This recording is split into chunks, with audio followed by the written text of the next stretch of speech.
Hi there Pisces, thank you for joining me for your monthly forecast for December.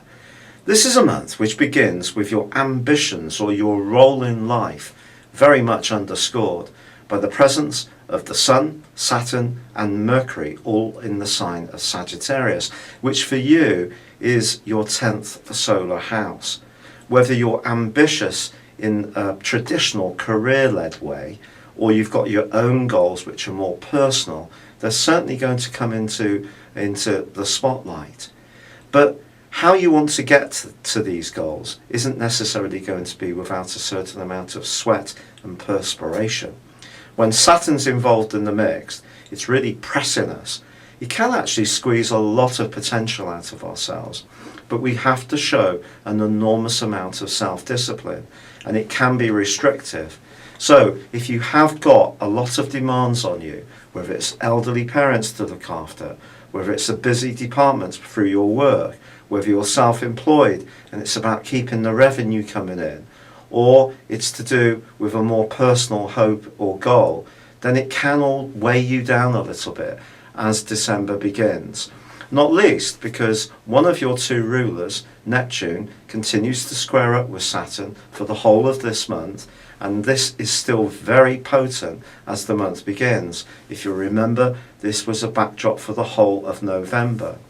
And also, in your opposite sign of Virgo, Jupiter, which is in your sector of relationships, is actually in a right angle with Mercury, suggesting that there can be one relationship that seems to be full of rich promise, but it's probably not going to come without some downsides. So if you do take the step up, there's going to be the possibility that it will mean less spare time and even more hard work, and really keeping your nose very much to the grindstone. And you may find yourself wondering what you really want from your life as this month begins.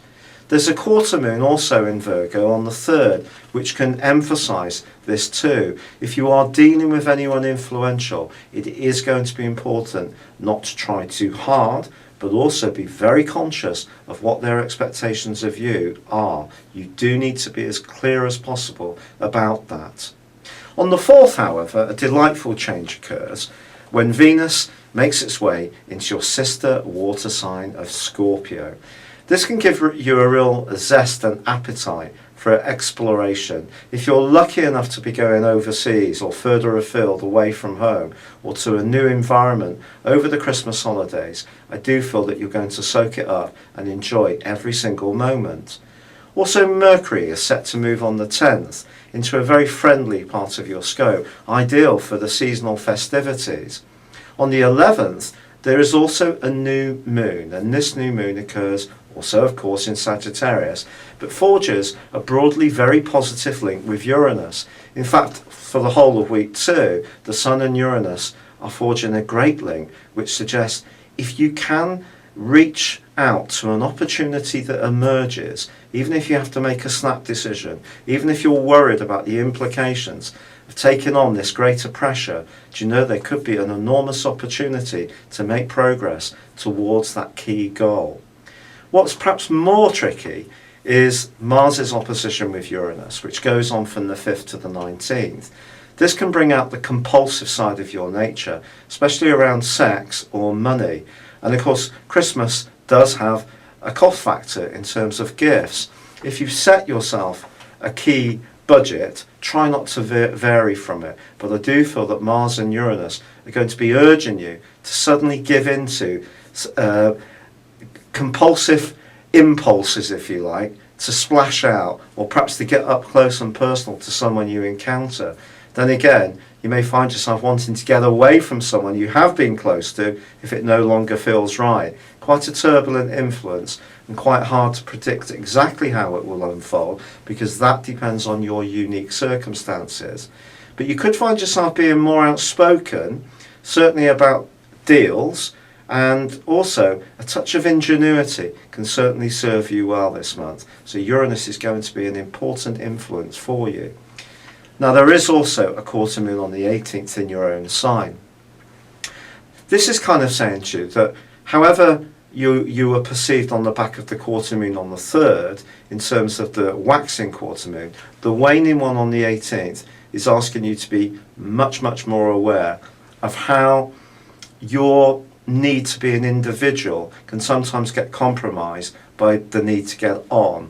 And in your race for the boardroom, if you like, this could see you asking yourself, am I crushing, pulverizing my passion? It's possible that you will feel a bit compromised, but it's like everything in life. We don't get all that we want all of the time. It's all a constant rejuggling of our emotional and physical resources to rebalance the demands that life throws at us.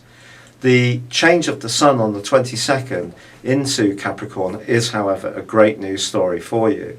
You're going to want to forget about all the work, the pressures, the demands, and really pile into the Christmas holiday in a much more playful space, and you can have a great time. In fact, Christmas Day itself could be particularly joyful if you're lucky enough to be able to balance all the different people who want a piece of you. The restless influence of Uranus also goes forwards on the 26th. So some of the uncertainty around finance of the last 5.5 months can trim down a bit.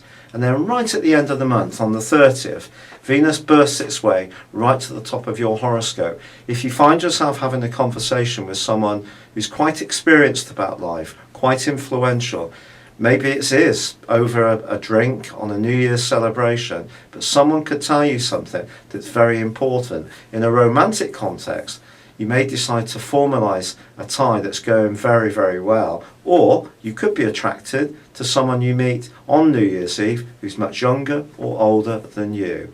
It's been a real pleasure being with you. Happy Christmas, good luck, and goodbye for now.